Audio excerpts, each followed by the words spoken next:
Call to order the meeting of the Minnehaha Creek Watershed District Board of Managers, November 21, 2024. All managers are present. It's wonderful that Manager Hejmati was able to join us this evening. A sign of returning health. No members of the public are here. Is there a note about the agenda?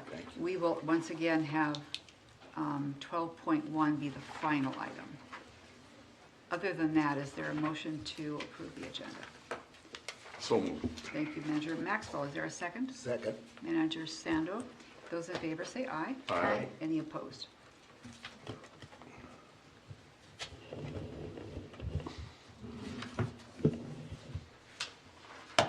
On the consent agenda, we have approval of the minutes of the November 7th meeting and approval of the check registers, general checking account, surety account, wire transfers. Is there a motion to approve the consent agenda? So moved. I'll take a motion from Manager Hejmati, second from Manager Sando. Those in favor say aye. Aye. Aye. Any opposed?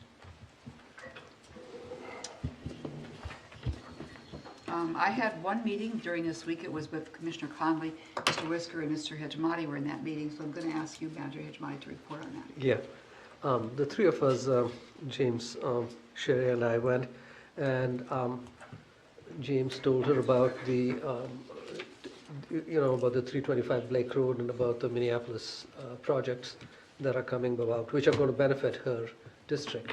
And she was very enthusiastic about them and wanted to be kept updated. And she seemed pretty supportive of what we're doing. Thank you. Manager Miller, Policy and Planning Committee report. We had a very good presentation on the engagement plan for the 10-year plan, and we went through the methods and the messages, and it was a very good discussion and very complete presentation. And I'd just like to mention also, I was at a, I guess I'd call it a civic meeting this week, and there was about 10 or 15 people around the table talking about, it was with two Minneapolis park commissioners, and the rest of the people were government relations people and et cetera. And the park commissioners were so enthusiastic about describing their relationship with the watershed district. And it went on and on and on about how we were able, for the first time, to be able to get the city engineering department and city council, the park board and the park board staff and us together moving in the same direction, and they were talking about what they hope to accomplish and et cetera. And quite a few questions from people that have been around for quite a while about how that was pulled off. And they gave James the credit for putting it all together and keeping everybody focused on the goals in spite of some setbacks and pushbacks over the time. But it was really fun listening to it. Thanks for sharing that. That feels great. Manager Sando, the Citizens Advisory Committee meeting report. Yes, thank you. I attended the Citizen Advisory Committee meeting on November 13th. Becky, along with Samantha and Kate, gave a report on the MCWD's history along with our goals through 2027, focusing on climate change, potential flooding, and land use protection. The CAC members asked very good questions and made suggestions. I shared updates on the Greenway Trail between Minnehaha Creek Preserve and Collegeville Park and on Blake Road, Hopkins, which will be started this winter 2025. I also discussed the City of Victoria's Greenway 10-year plan in partnership with the MCWD. Overall, it was a very, very productive meeting and great input and good people. Thank you, Manager Sando. And next up is the Minnesota Watershed's annual meeting. We need to choose delegates and talk about the resolutions. We have a memo from Ms. Christopher and Ms. Moran. did you want to come on? Well, first of all, come forward, please. Yes. While you're coming up, there are two managers registered, Manager Olson and Manager White, and we get two delegates. So it seems pretty obvious to me who should be nominated. Yes, definitely. I'll nominate. Thank you. Is there a second? I'll second. Thank you, Manager Maxwell. Those in favor, please say aye. Aye. All right. Now we'll listen up. All right, good evening, President White, Board of Managers. And so in your packet, we had our memo, we also had the annual packet for Minnesota Watersheds, as well as legal's review of these 13 resolutions. And so the Minnesota Watershed Resolution Committee reviewed those 13 resolutions that were submitted by the Minnesota Watershed members. And that committee is recommending 8 of these for adoption. And so staff have reviewed the resolutions along with legal counsel's analysis that is in your packet. And we have no significant concerns with the recommendations as they relate to Minnehaha Creek Watershed District. And so I will kind of walk through each of these resolutions at a high level and just pause to see if there's any questions. All right, and you can follow along in our packet as well. And so for Resolution 2401, this one came through 9 Mile Creek Watershed District and looking to develop a regulatory approach to reduce chloride contamination. And so the resolution for the committee recommendation is to adopt this. The resolution doesn't request the Minnesota Watershed action other than just to support regulatory efforts to address chloride pollution. And so with the challenge of chloride pollution, the district, of course, may wish to support the resolution as written, allowing the Minnesota Watersheds and its membership to explore different options. Legal did flag in their analysis that the membership might also wish to be more specific on how that cause could be advanced. So thinking about legislative funding to examine feasibility for regulatory approaches, or supporting local watershed district rules, things along those natures. And so that is just an overview of Resolution 2401. And I'll be moving on to the next resolution here, unless there's any questions. Okay. Thank you. Perfect. So Resolution 2402, this came through Riley Purgatory, Bluff Creek Watershed District. And so that's looking at allowing alternative notice of watershed district proceedings by publication of the district's website, as we were talking about tonight at committee. And so the committee also recommends adoption for this resolution as well. And so kind of as we talked about at committee, the resolution notes that local newspapers have ceased to exist in some places throughout the state. And so publishing legal notices required by watershed law has become more challenging. And so the resolution references, also the cost of publishing for these newspaper notices. And so for these reasons, that resolution proposes amending the watershed law to allow the watershed district to publish a notice on its website in lieu of a newspaper publishing. And so generally this makes sense. Legal did flag 2 potential considerations. So of course, as we had also talked about, in order for a website notice to be effective, the interested individual both needs to be aware of the watershed district in question and also needs to go to that website. So if the district finds this to be of concern, it might support the legislation that provides the website notice, but only where there's not a legal newspaper which to notice can be properly given. And then the legal also flagged that the district's position might be informed by knowing to what extent the public still utilizes newspapers for notice, even when one is available. So just thinking about that piece as well around public notification. And so the district's legal counsel identified that they also sit on the drainage work group, which is representing the Minnesota watersheds in a work group that's redrafting noticing provisions in the drainage code, so under chapter 103E. And so that initial draft does also provide reference to website notice in lieu of published newspaper notice. So it is at the recommendation of legal and staff agreed that it would make sense for those 2 proposals to align as they proceed. Okay. So moving on to Resolution 3. So this came through Riley Purgatory. And this is looking at providing watershed management organizations representatives on a wetland technical evaluation panel, so TEP. And it was originally proposed across the 7-county metropolitan area. And the committee actually recommends adoption with the amendment that this resolution would be not limited to the metro area, but actually apply statewide. And so just for a little grounding, under WACA, so Minnesota's Wetland Conservation Act, the local government, or the LGU, implementing WACA is advised by what we call a Technical Evaluation Panel, so TEP, comprising of representatives from the LGU, Soil and Water Conservation Districts, and then the Minnesota Water and Soil Resources Board. And so it really proposes that the definition of the TEP be expanded to include watershed districts and watershed management organizations, whether or not they're the LGU, and that's kind of the key piece. And so here are, we've talked with our permitting team, we actually already do this, we actually provide this service.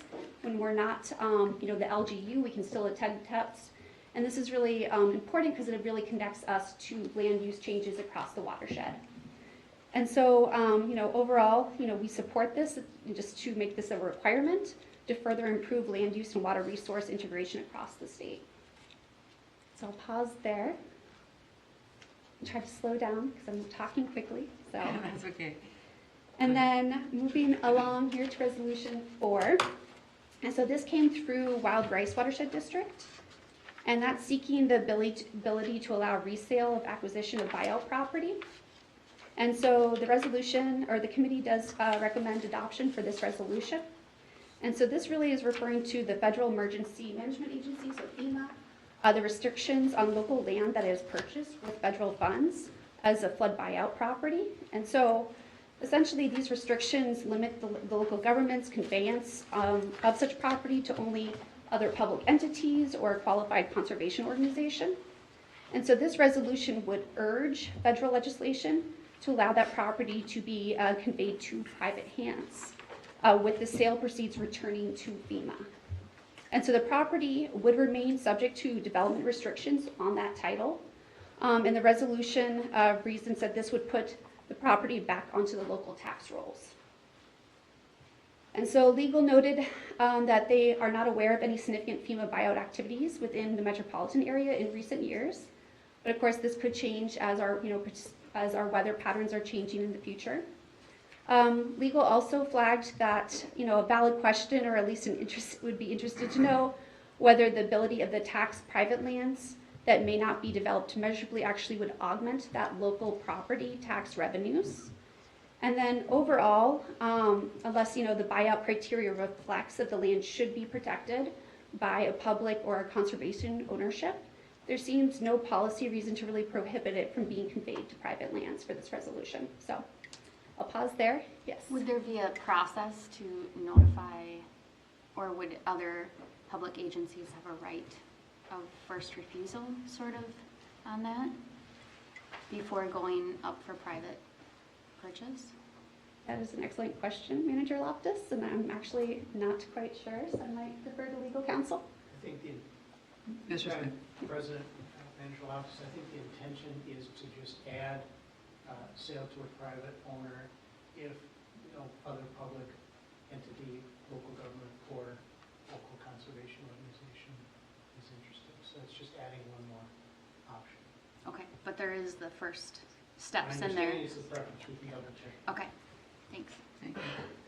All right, and then I think for kind of the sake of time, the next resolutions, or the next 8 resolutions, all came from the Middle Snake Tamarack River Watershed District's experience with the Minnesota Department of Natural Resources, so the DNR's review from their Lilac Ridge project. And so 5 of the 8, the committee had no recommendations and noted more research is needed. And so the backstory for these resolutions is that, this watershed district reports that as a result of the DNR's delay, an uncertain application of its authority to protect these calcareous fens, this watershed district was caused to cancel a project after spending $800K in project development. And so existing statute and the DNR rules prohibit altering or degrading these fens without DNR approval through a management plan.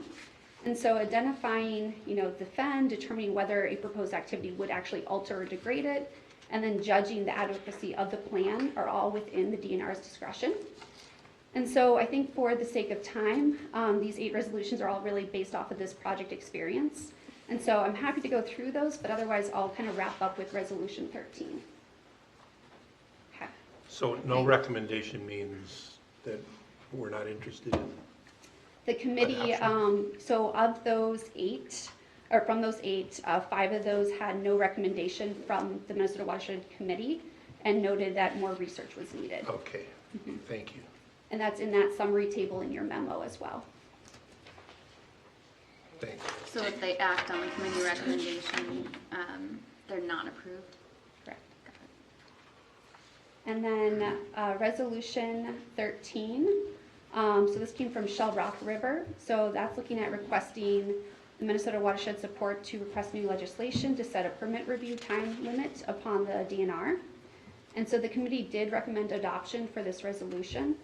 And the resolution states, essentially that under Minnesota Statute 15.992, that the DNR must issue a decision on a permit application within 60 days, unless the application, has required a public hearing or the preparation of an EIS or an environmental assessment worksheet is there. So in support of amending that statute to require a permit decision within 60 days of that environmental assessment worksheet has a negative declaration, essentially saying an EIS is not required. So I think a couple things here is, legal flagged, and the staff agreed that this resolution is a bit unclear, as noted. So a couple things, I think, the state here that the argument is that watershed districts are political subdivisions with expertise and diligence in water resource matters. Therefore, their projects should not should only need a light DNR review. However, legal did point out the resolution as it's written, particularly in its be it resolved, is not limited to watershed district permit applications. And so again, that broad text could be inadvertent. Also, legal flagged that they do not read that this statute 15.992 as applicable to DNR permit water or to DNR public water permits or other DNR permit actions. And so kind of stepping all back, kind of given the various concerns that the watershed community has with the DNR review process, it would be preferable to establish a framework for the DNR review more generally than just trying to address this isolated piece around the DNR application timing for an EAW worksheet. So I think that will kind of wrap up the high level of recommendations around the resolutions. Again, more details are in your packet for the delegates that are attending. Thank you. Manager Loftus, cities have 60 days to do a certain decision, then they could extend it 60 days. Is there an extension in this? I might also defer. Okay. Louis, is there a second 60-day allowed under this resolution? Madam President, I believe the intention would be that it would operate the same, and so there would be. Thank you. So it's 4 months. Any other questions? Well, thanks very much. Thank you. Keep your notes in mind as we go through the process. I think I could speak for you too, Bill. I saw you taking notes. The upcoming meetings are in the agenda. We only have committee and board meetings in the next month. And now we'll move to item 10.1, the annual MS4 public hearing, Ms. Couture.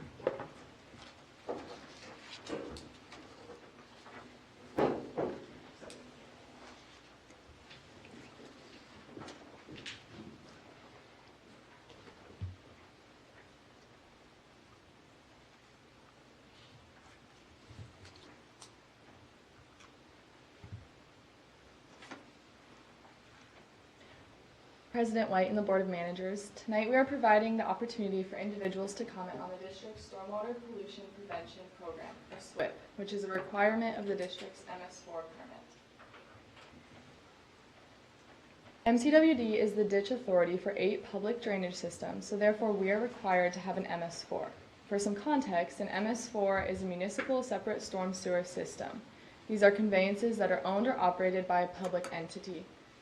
And this map on the screen shows the district's MS4 responsibilities, which is 8 public ditches outlined in the purple and then 2 ponds, which are the red dots. The goal of the MS4 permit is to reduce sediment and other pollutants entering state waters from these stormwater systems. Part of this permit is the development of a stormwater pollution prevention program, which is included in your board packet.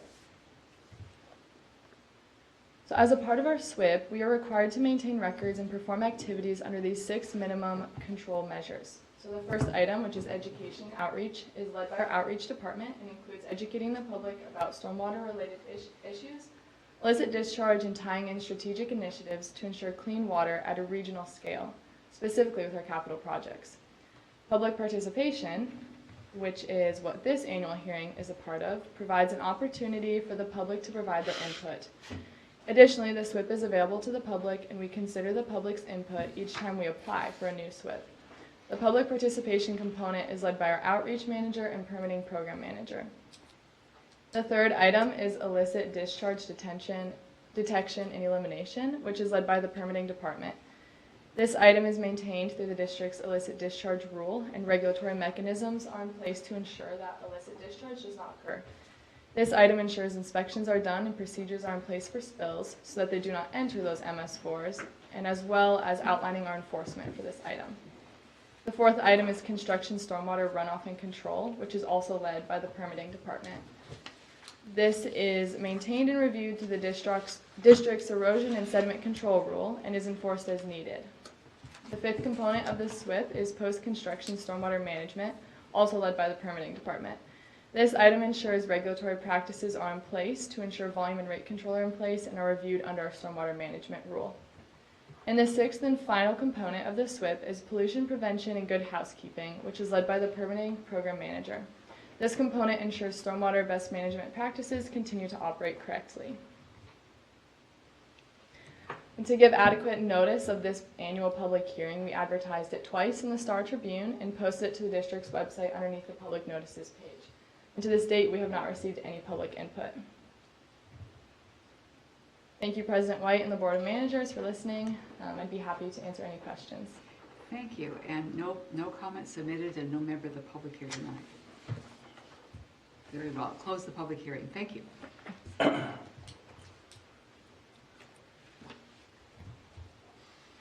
Item 10.2 is a public comment on the budget and levy. Mr. Whisker. Thank you, President White, managers. Item 10.2 this evening is simply a final opportunity for public comment on the Watershed District's 2025 budget and levy. And obviously, as you all know, tonight follows many public meetings this year to plan for the budget, including engagement with the Citizens Advisory Committee.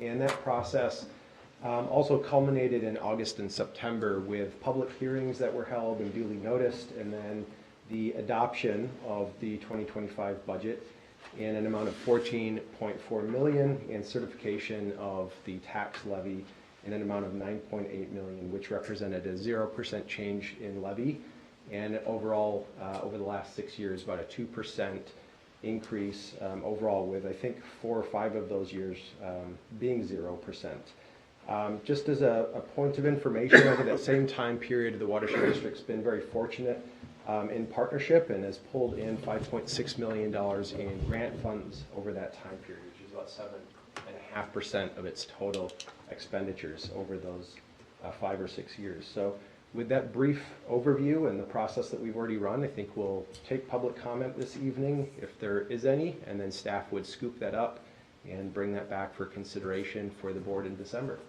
Thank you. Was there any submitted? We've not received, President White, any public comment leading into tonight's meeting.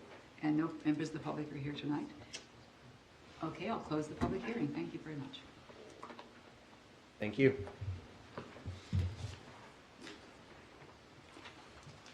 Ms. Cermak will be presenting Resolution 24062 regarding the Borosi Wetland Restoration.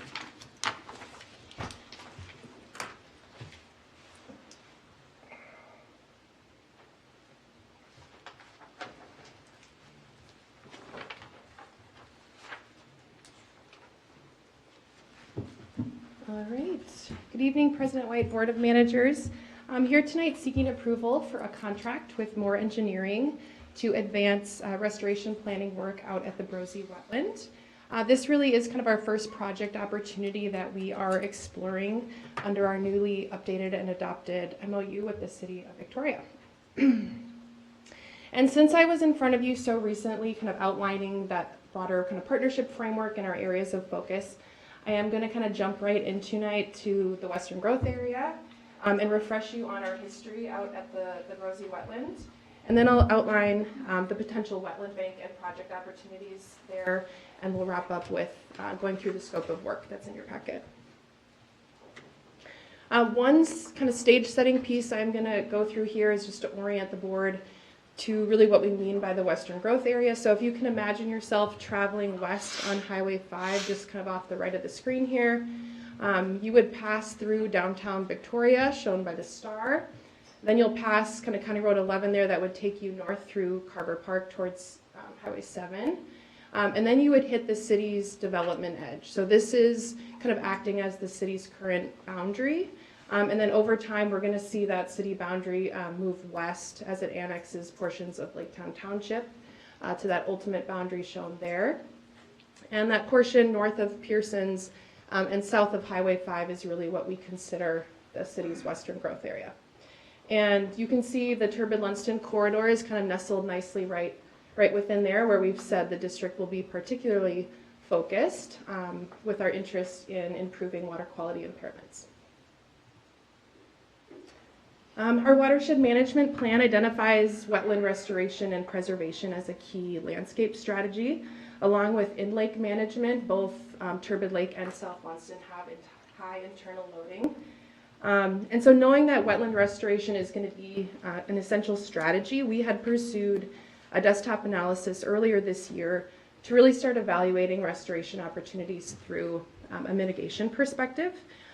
Keep in mind, when we were kind of engaging in this work, we also were tracking the city and the county's substantial infrastructure investments with the improvements to Highway 5 that were coming, and kind of forecasting the mitigation needs that would be required for some of that work, which currently don't exist locally within the watershed.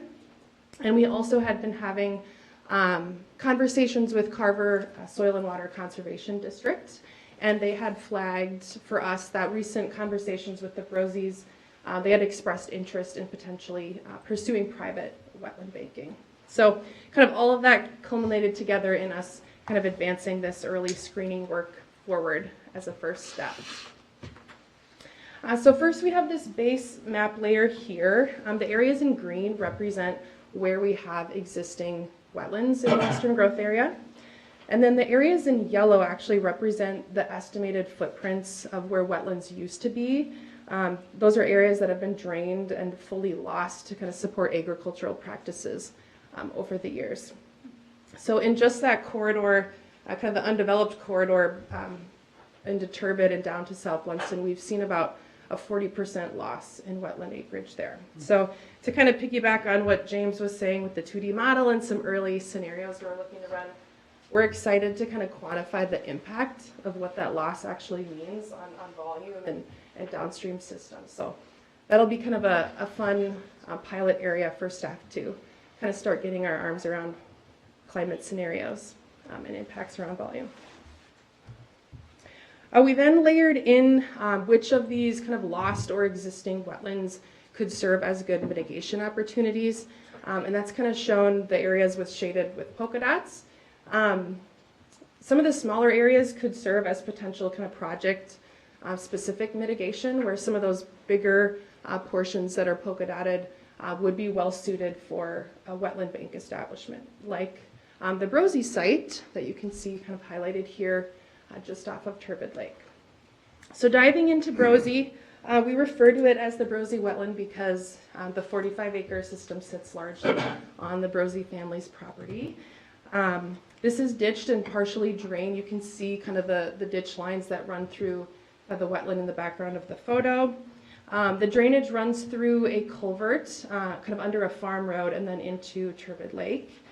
And one of the reasons that the district has been interested in seeing a wetland restoration happen here is that this opportunity has the potential to address watershed loading to Turbid Lake.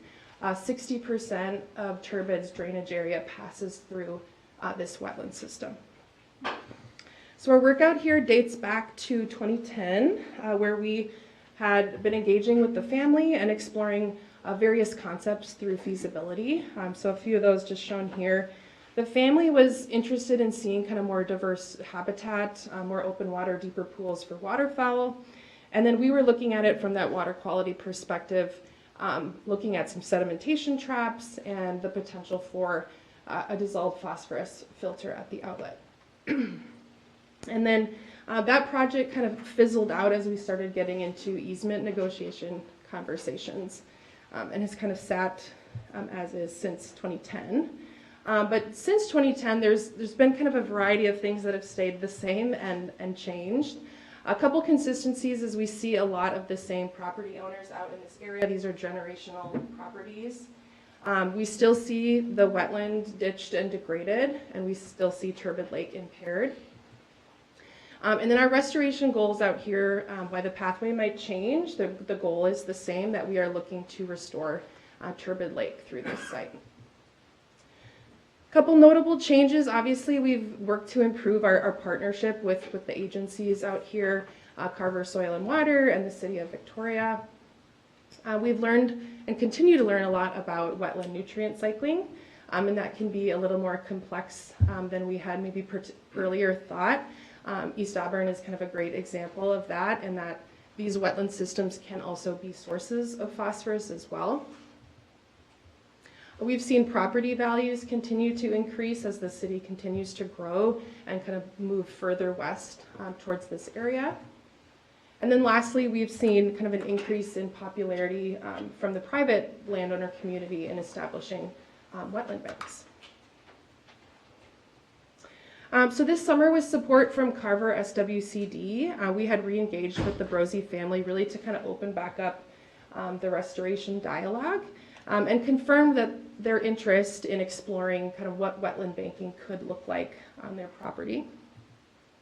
And so we had worked with support from Moore to develop a preliminary kind of wetland bank concept plan. And there's a couple things I want to walk through relating to that preliminary plan. Just a bit of kind of wetland banking 101. So to restore the hydrology out here, which is kind of the core goal of these wetland banks, we'd be modifying the outlet structure and kind of backing up and holding more water in the site so that it behaves kind of more like it would have historically. And the blue area here shows what that kind of new proposed wetland footprint would be.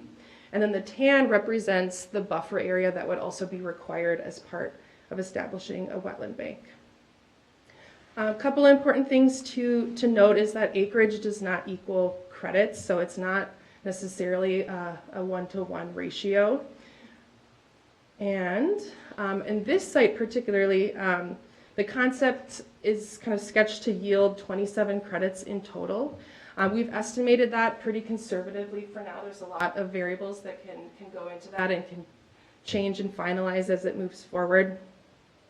And we've seen credits in our particular area range from about 80,000 apiece to 120,000 apiece, just to give you kind of a sense of scale there.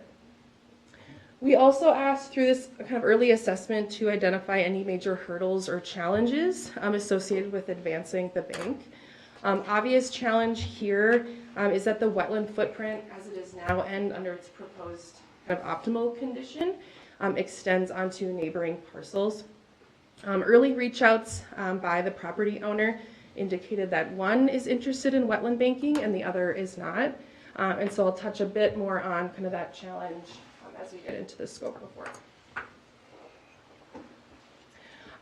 As we kind of re-engage with the Brosies on that concept plan, they were kind of excited about learning more and the potential here, and we had agreed that before the district would take on kind of additional work and spend additional funds, we should kind of outline our commitments in a shared letter of interest. This is kind of a partnership framework we've used in the past with other property owners. That letter is also in your packet tonight. And really the goal of this letter is to kind of outline our shared priorities in seeing the restoration happen, and outline the range of work that the district would be willing to lead and fund and what we would need and expect from the Brosey family in return. The Brosey family's interest out here really is twofold. They remain conservation minded, looking to kind of see an ecological uplift on the site, more habitat, but also interested in kind of exploring how to optimize the financial kind of productivity of the property. Just to kind of to help put in perspective here, the the wetland as it sits today, do I have another slide on this? No, I'll go back. The wetland as it sits today is protected through WACA regulations. So as they were to go, potentially sell to a developer, the wetland would be considered, not high value developable land. And so it could be considered more valuable through this banking perspective. While the district is definitely interested in seeing more wetland banks get established in our watershed boundary to keep those mitigation impacts within the watershed, one of our primary interests here really is around water quality and the potential to make water quality improvements in Turbid Lake. So I want to highlight that for you a bit. So Turbid Lake's TMDL says that we need about 137 pounds of reduction across watershed and internal loading. And when we look back at the 2010 feasibility, which granted that was kind of a slightly different restoration, it showed us the potential to reduce loading by 34 pounds, or 37 pounds, excuse me, which fully addressed kind of the watershed load reduction needs, which would position us to move into internal load management through an alum treatment and address additional loading there. And that puts us kind of above and beyond what we would need. And in theory, would have Turbid Lake meeting water quality standards with just these two project opportunities. So in alignment with the letter of interest and the work that we had kind of committed to doing, we worked with MORE to develop a scope of work. And the first task is really centered around lowering our uncertainty and refining that restoration plan kind of beyond that desktop preliminary assessment we had done. A couple elements there is the BROSI giving us access to their CRP contracts, so understanding how those could impact the timing or cost of a wetland bank. And then also pursuing modeling work to get a better understanding of what that new wetland footprint would be and understanding those water quality impacts. Once we have all this kind of more refined information, we want to come together and strategize on how best to navigate some of these identified challenges, such as kind of the neighboring parcels and what our alternatives and pathways could be forward. So we've allotted some time for MORE to kind of serve as our technical advisor in some of these internal meetings with the BROSIs and Carver SWCD, and then also external meetings with the neighbors and regulatory agencies. And then lastly, really looking to kind of formally initiate the wetland banking process by submitting that draft prospectus. It's really the first step, and that allows us to kind of get that early feedback from the regulatory agencies. The contract has a not to exceed budget of $23,400, and I want to highlight that kind of one major objective here, specifically to the district, is that we really want to dial in the water quality impact that just the base wetland bank restoration can have on Turbid Lake. So without some of those added water quality BMPs that we had looked at in 2010, we think that's going to be a really important piece of information for staff and for the board to think about as we would bring the project back and evaluate what next steps might be, what our position and role kind of should be or could be moving forward. So we're excited to kind of dial in that piece. Looking ahead, kind of pending approval tonight, we would initiate the signing with the BROSI family and get the contract in motion. We do have a field survey effort scheduled for this coming Tuesday. That's happening outside of this scope of work. Carver SWCD is gracious to lend some bodies to that effort as well. And then you can kind of see the cadence of how we would move through some of the scope of work through the remainder of this year and early into next, with the thought that kind of in early 2025 we can really re-engage with this internal team and start having some of those strategy discussions. So with that, seeking approval of resolution 24062, which would have the board kind of concurring with staff issuing that letter of interest to the BROSI family, and then also authorizing a contract for the BROSI wetland restoration plan. Happy to take questions. Thank you. Is there a motion to adopt the resolution? So moved. Manager Olson, second. Manager Hajmati, question? A couple questions. Have we approached Laketown Township Board of Supervisors with this information?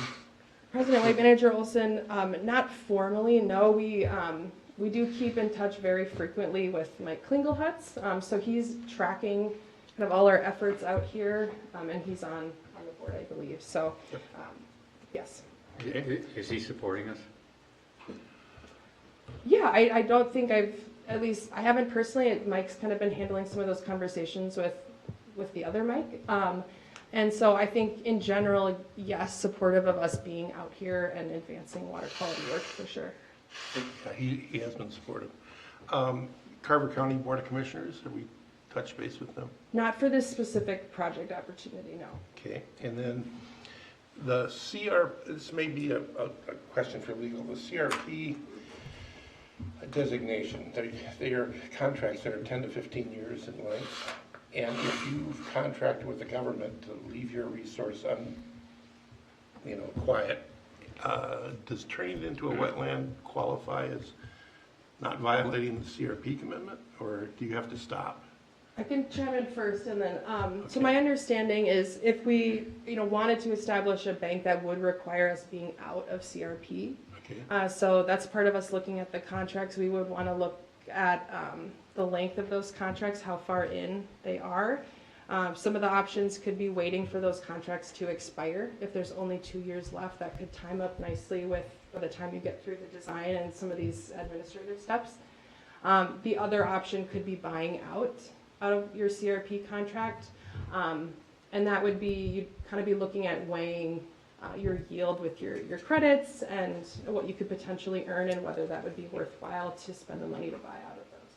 Okay, and you also mentioned a range of value per unit. You said 120,000 up to? The range we've seen for a credit sale in our kind of bank area was 80 to 120. 80 to 100, thank you. Thank you. Mr. Whisker. President White, Manager Olson, just a few small points to add. Kelly's been doing a great job coordinating with the Carver County Soil and Water Conservation District, and they keep their ear to the rail with landowners, but also partner agencies. So I believe they've had some light contact with Township, Mr. Klingelhutz, who's on the Township Board, and Carver County. And we had discussed just in passing at the Victoria Council meeting where Kaylee presented that we'll be getting on the docket, I think, early in the new year with the Carver County Board to give an overall program update, and this is obviously be part of that. Okay. Thank you.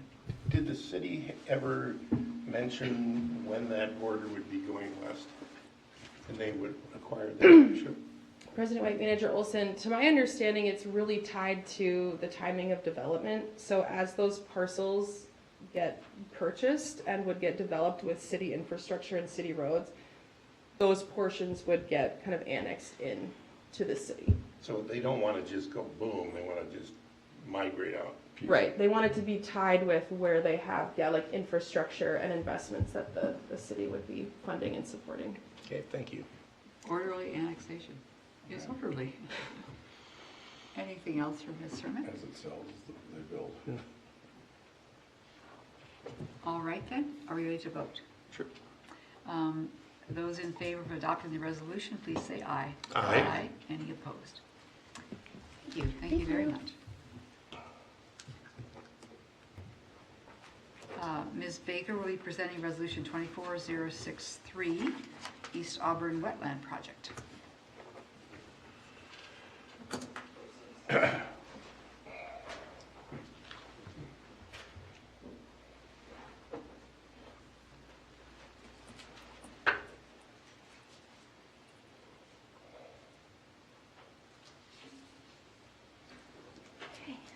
Good evening, President White and Board of Managers. This evening, I'm requesting board action on amending the design contract with Moore Engineering on the East Auburn Wetland Restoration Project to add $19,000 to the design budget. I will walk through why this budget amendment is needed while simultaneously providing an update on the project to date. I most recently presented to the board during the committee meeting on August 22nd. So I'll provide a quick review to refresh your memory of the project's context and background and what has been completed to date.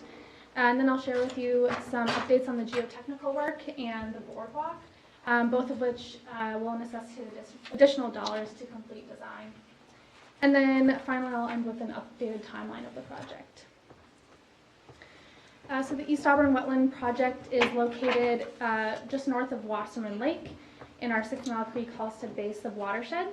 Feasibility work identified hydrologic restoration through the installation of a sheet pile weir as the most cost-effective and feasible opportunity to reduce nutrient export out of the wetland.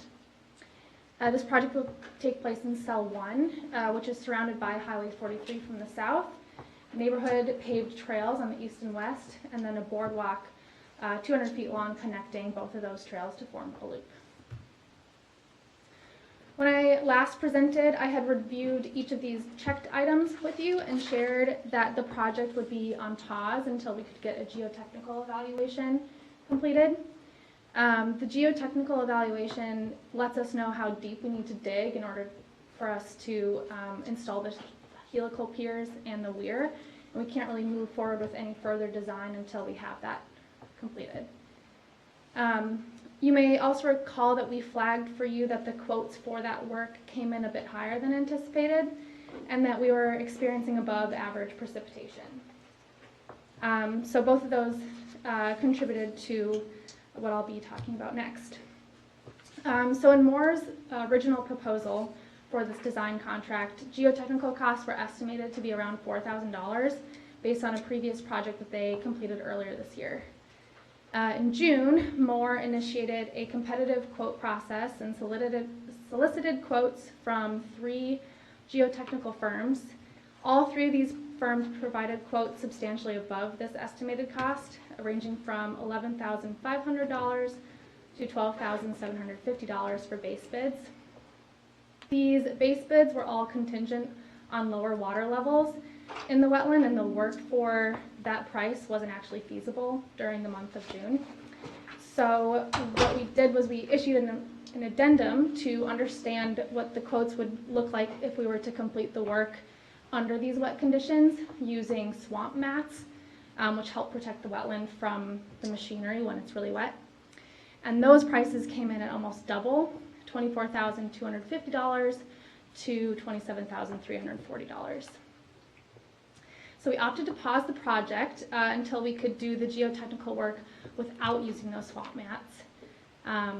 We knew that this meant it was unlikely that we'd be able to go into construction this winter, but we felt comfortable with that decision since the intended outcome of the installation of this weir is to keep the wetland more inundated. And since that was the case this summer, we felt okay pausing the project. Based on Moore's assessment of these quotes, it recommended that the project team select American Engineering Testing to complete the geotechnical work for $12,750 base bid. AET was determined to have a more responsive and complete quote for the work when compared to the other proposals. And now that the wetland inundation has subsided a bit, we have scheduled AET to complete the geotechnical work the first week in December, pending their approval. The other main topic of today's presentation is an update on conversations with the City of Victoria on the boardwalk. Since the city owns and will fund the construction of the boardwalk trail, it was important that we receive their feedback at this stage of the design to ensure that they were okay with any progress and the design decisions we've made thus far, as well as the estimated cost of the construction. We reviewed these last time during committee meeting, but as a reminder, these were the city's requests that we sent to Moore Engineering prior to the start of the design process. So first they wanted the boardwalk design to match the aesthetics of Wasserman so that any future plans of connecting the 2 trails would have a more cohesive look. They also wanted to just match the existing 10-foot width of the boardwalk since that was what was already there. And last, they wanted us to design with their preferred snow removal equipment in mind, but we do need to note that it is 3 times heavier than the machinery that they use on Wasserman. So here is a little zoomed in look at one of the plan sheets that we've received from Moore during their 30% design check-in. This is just a small part of the boardwalk, so you can get in the level of the design and robustness that they've really designed so far. You see it's 10 feet wide. There are 4 steel stringers along the length of the boardwalk, and then the helicals, depending on the point of the boardwalk, are 10 to 14 feet apart. These steel stringers allow for the decking to be affixed from underneath the boardwalk, so there aren't any bolts, poking out, which makes it a lot easier to maintain. And then the last thing I'll note is that while not exactly linear, the beams and decking on top of the helicals are entirely a function of the city's design or preferred snow removal equipment.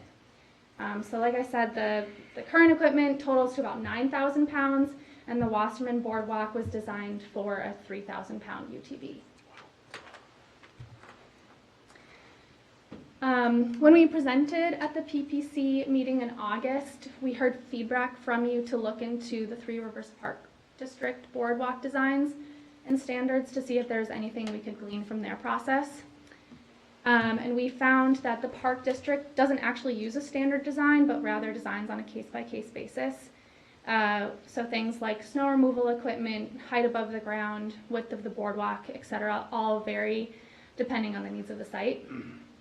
We also learned that their recent boardwalks have come in at around $1,200 to $1,400 per linear foot. And then lastly, we learned that they have switched to exclusively helical piers and are no longer building with timber piles. The current design of the East Auburn Wetland Boardwalk with the 9,000 pound loading requirement sits at just under $1,500 per linear foot, although that doesn't yet include any safety features such as a tow curb or a railing, which we discussed in the committee meeting that might be necessary during parts or all of the boardwalk, as it sits a bit higher than the Wasserman Boardwalk does. We reviewed the plan sets and cost breakdown with the City of Victoria, and they did request that we find ways to make this boardwalk just a slightly leaner and design that's not quite as expensive. So there are 3 main ways to do that. The first is addressing load.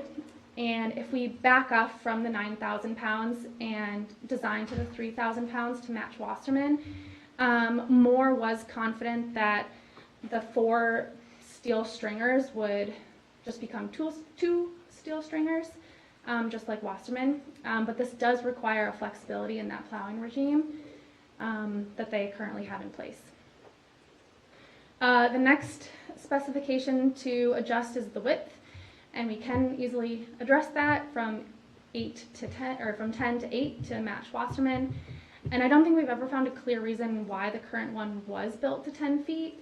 So, this might also be a really easy option. And last, looking at piling material. As I just said, the helical piers are the Three Rivers Park District standard, but we still explored this option of timber piles. And what we learned is that the timber material is cheaper, but increased labor installation costs may actually cancel out those savings. And timber piles often have a risk of shorter lifespan. So the city indicated it would prefer to modify its maintenance equipment strategy to reduce the load and then also reduce the width to 8 feet to match that of Wasserman. But still maintain the use of helical piers. Moore estimated that if these width and loading requirements were modified, we'd see at least a 20% reduction in material costs. So during our meeting with the city, the staff also did note that present transportation project costs are influencing its ability to identify available funds for 2025 construction of this boardwalk. NCWD staff raised the idea of coming up with creative financing solutions in order for the city to include the boardwalk retrofit into its long-range capital improvement budget, while still being constructed in tandem with our overall restoration effort. And staff at the city supported that idea and are exploring what that would look like on their side, and will get back to us. So there are 3 buckets that Moore has requested additional dollars for to support this design. So the first one is the additional geotechnical budget due to those higher than expected geotechnical costs. The second is additional dollars to incorporate the boardwalk modifications on behalf of the city. And lastly, the dollars for additional coordination costs for our consultant, Moore Engineering, related to site access and the geotechnical bid addendum. In total, staff is requesting $19,000 to be added to the design budget. And the East Auburn Wetland Restoration Fund does have available dollars to support this added cost and will not require a formal budget amendment to advance this effort. So a quick look at the updated timeline. The geotechnical work will occur during the first week of December. That will allow us to resume the project and advance towards 60% design and then final design completed within Q1 of 2025. And I'll be back in front of you then for final design authorization. End of next summer, we'll begin the bid process and contracting a construction company, and we'll begin constructing next winter, hopefully. And with that, staff is seeking authorization for Resolution 24063 to amend the design contract for East Auburn Wetland Restoration Project. Thank you. Is there a motion to adopt the resolution? Question? First, we need a motion. Go ahead if you want to move, Manager Sanders. Okay. Is there a second? Manager Yajmati. You have a question? If we go to the 3,000-pound load, what about the snow removal equipment? Will that take that load? What they would need to do is change the machinery that they use to remove the snow, and they do have those machinery available that they use currently for the Wasserman boardwalk, but they would need to kind of adjust their plowing regime in order to make that happen. And they're agreeable to that? Yes. Manager Miller? I'm not used to doing this, but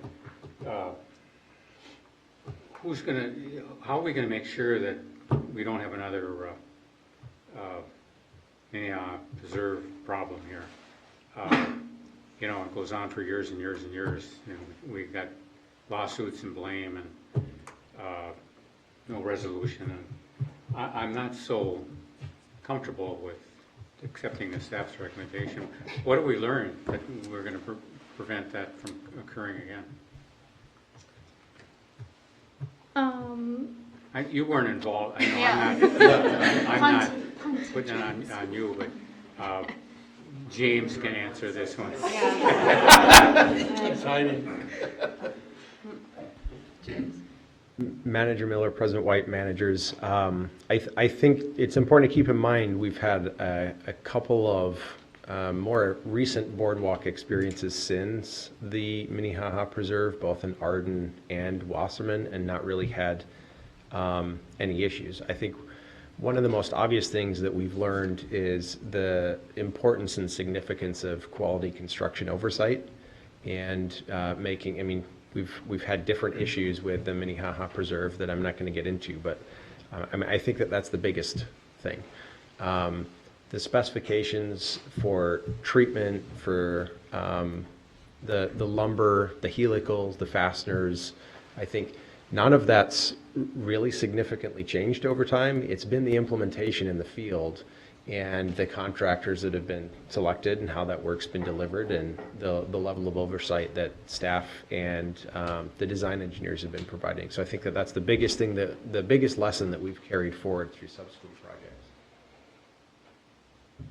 And at some point, I think we're planning on a more robust post-action debrief with the board when we're post-action, because you specifically and the board have requested that, is for us to think about what were all the challenge points that we had through the Minnehaha Preserve Boardwalk and what have we learned and how does that change our policies moving forward. But that's the short answer. And we spend a decent amount of time in any given week talking about those lessons. Other questions? Was it right, we're going from 10 feet to 8 feet, or was it 8 feet? We're going from 10 feet to 8 feet wide. Yes, that's correct. Is that wide enough for handicap accessible? Yes. So we're happy with the. Yeah, I and think that's why we wanted the 10 feet, to make it a little more accessible for the handicapped people, stuff like that. The paved trail itself leading up to the boardwalk is 8 feet. So it's, yeah, unless you somehow just get to the boardwalk and all of a sudden it's, yeah. The 10 there feet should- was required for trucks. So for the snow equipment. Truck versus tractor. Right. All right. That's the only question I had, just whatever, happy with the handicap accessible stuff. Thanks for the question. Anything else? I think the city has seen the results of the quality of the Wasserman Boardwalk, so that's why they want that consistency as they progress. It's a great boardwalk out there. All those in favor, please, of adopting the resolution, say aye. Aye. Aye. Any opposed? Thank you, Ms. Baker. We'll move to item 13, board inquiries, issues, and ideas. Are there any contributions to this tonight? Seeing none, we'll go to the administrator's report. Madam Chairman, I have a question for James. I don't know if we can ask it now or after. Well, let's get him up here and then, Okay. I think we're going to start with a question from Manager Sando. Go ahead. Sure thing. Mr. Whisker, I read your excellent letter regarding a citizen filling in a wetland near or on his property. What is the status of that situation? Yeah, Manager Sando, President White managers. So I forget the gentleman's name, but we received, or the board received an email, I think last Friday, with concerns that a nearby neighboring property owner, and I won't disclose all the property identifications and that sort of thing, but in Plymouth had imported fill for a raised garden in the city of Plymouth. And so Manager Miller was kind enough to forward me that email, so I called the gentleman who had complained on Friday, walked him through what the areas of responsibility were under the state's Minnesota Wetland Conservation Act. Plymouth really is the lead authority over that, so they'll be ones carrying the process forward, and let him know that I would follow up this week. And then since then, spoke with the senior water resource supervisor at the city of Plymouth. He assured me he was on top of it and he had heard about it. Their first step is obviously providing written notification to the landowner. And then from there, typically what happens is the local government unit for the Wetland Conservation Act will often pursue voluntary compliance. And so in this instance, it's going to be removing the fill from the area, reseeding it, putting blanket down. If there isn't a level of cooperation from the landowner, the formal enforcement process is outlined in Minnesota rules, and it generally involves issuing a cease and desist order, and then there's a restoration order drafted that is typically implemented by the County Soil and Water Conservation District. In this instance, it would be Hennepin County. And so those are the next steps, and that's the status. I sent a follow-up email to the gentleman that had brought this to our attention and blind copied the board.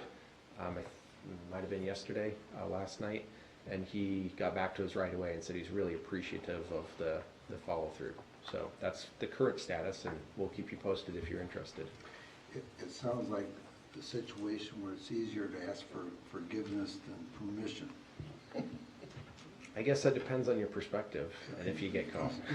Filling in Scott, the area Scott, now put it as we back. speak. Yeah. Thank you.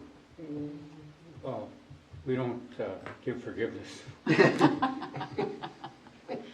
Yeah, we run into this. It's not infrequent. Not all of these rise up to the board level. We have an escalation process in our compliance framework, but on a general scale, this is smaller in scale.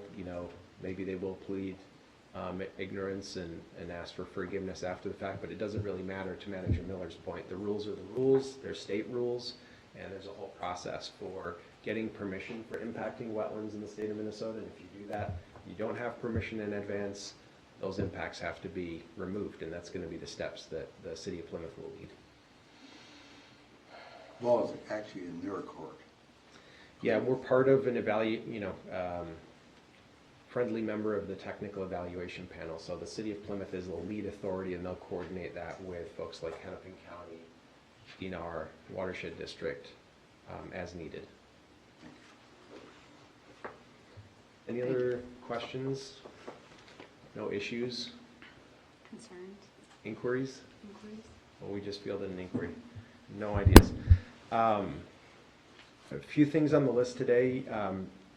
I've received in a roundabout way from our friends at the Minneapolis Park and Recreation Board some concerns that were raised to their staff earlier in September, maybe early October, from a Miss Gibson. She's actually former co-chair of the LCCMR, about the condition around Cedar Meadows, which is a 1990s clean water partnership project. And as Cedar Lake is actually emerging probably as one of our next wave focal areas after we get these initial parkway projects done. The trails, the bituminous trails in and around Cedar Meadows are kind of floating around in heavy wetland soil, so those are fairly crumbled. There's a lot of settling. The docks that the park board had implemented probably need a little bit of TLC, but then the watershed district's also responsible for vegetation management in the buffers surrounding what is a wet pond and then a wetland treatment area that receives drainage from St. Louis Park before it gets into Cedar Lake. And those buffers for the last couple of years have been in relatively rough and generally declining condition. Are they west of the lake? To the west of the lake, yep, directly west. Kind of near the parking lot about central Cedar Lake. And that's generally attributed to a park board had passed a moratorium on the use of herbicides that impacted our ability to maintain and the park board's ability to maintain vegetation in the park system, which has since been kind of reconstituted and lifted. And so we've been tracking the contractor Landbridge, and they've been doing mowing and what they can, but they didn't have contract budget for thoroughly hand pulling every noxious weed that came up in the buffer, so there have been issues. This year they sort of hit that with a more aggressive plan with herbicide, and then there's going to be a plan to overseed, I think, in the spring of 2025. So we've got some answers, but Commissioner Schaefer, the commissioner for this district, has been contacted by Ms. Gibson. They've requested a site visit, so weather permitting, might get out there Monday for a little stroll. With Commissioner Schaefer, Ms. Gibson, and then Michael Schroeder. So I just wanted to keep that information flowing for everybody. On the weather front, and Grays Bay Dam related, I think I had reported to the board that the dam was closed for the season. That might have been mildly premature, so I'm still learning as the sort of dam operator as we close things out for the season. When we closed the dam, we were around 928.3, which is 0.3 of a foot below run-out elevation. And then Murphy's Law promptly hit. We got 1.5 inches of rain that lifted a decent majority of the state out of drought, and then followed by 0.8 of an inch of snow down at the airport. So I've been keeping an eye on that, and the water level did creep up in the lake just around 1/10 of a foot. Above 928.6, so we got out there today and we're running the dam around 75 CFS. We'll probably do that through next week and then close it back up again. So sorry for the bait and switch on that. But no stop logs yet? Yeah, I was gonna say.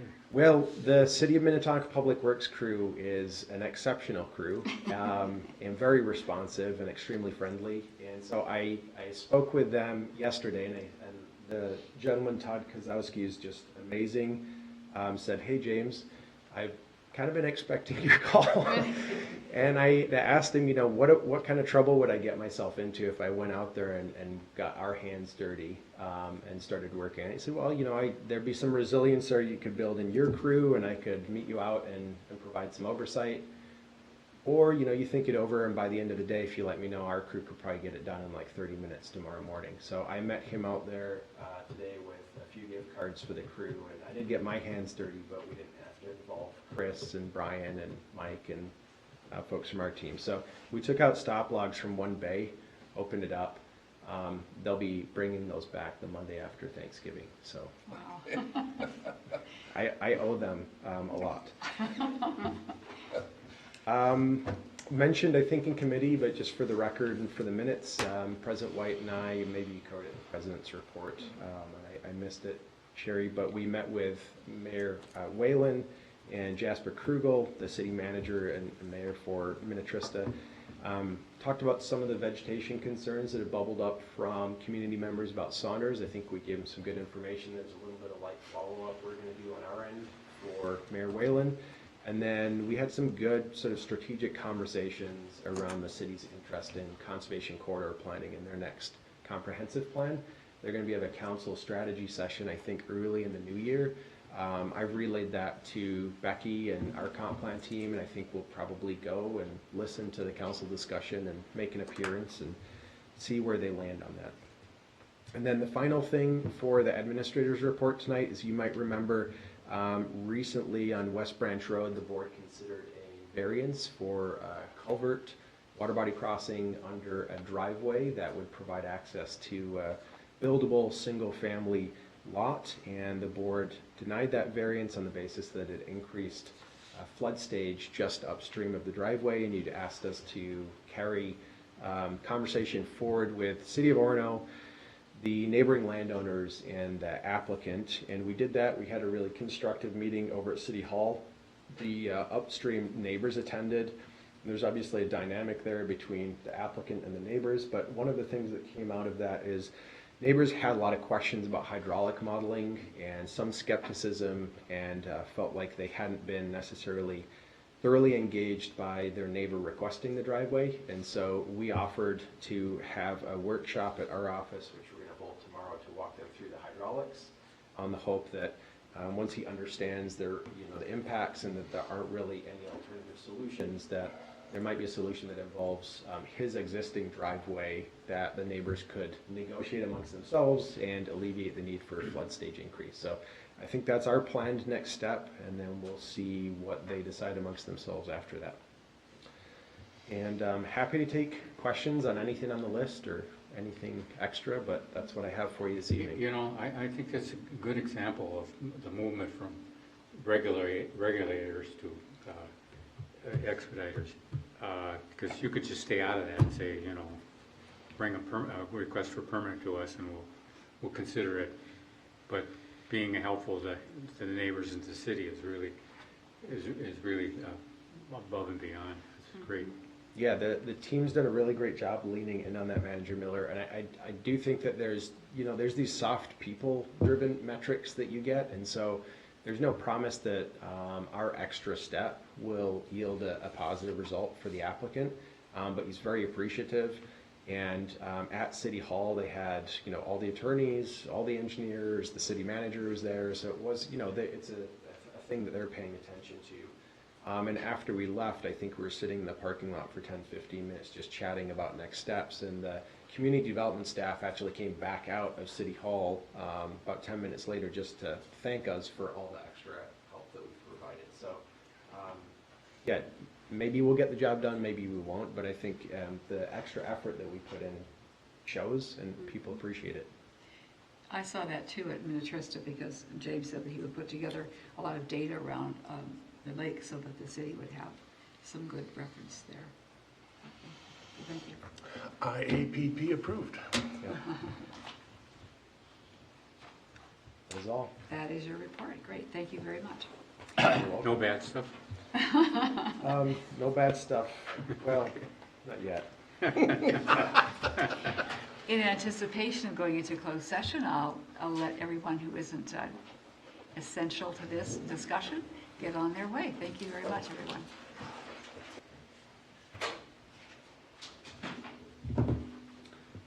So President White, managers, this evening we're looking to continue the conversation, the discussions around the negotiation of developable land at 325 Lake Road. And since this involves negotiation associated with real estate and unvets of council, we would recommend the board advance into closed session.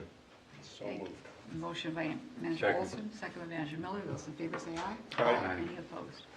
We are in closed session. Thank you. Motion to go out of closed session. So moved. Second. Olson, Maxwell, all in favor, say aye. Aye. Any opposed?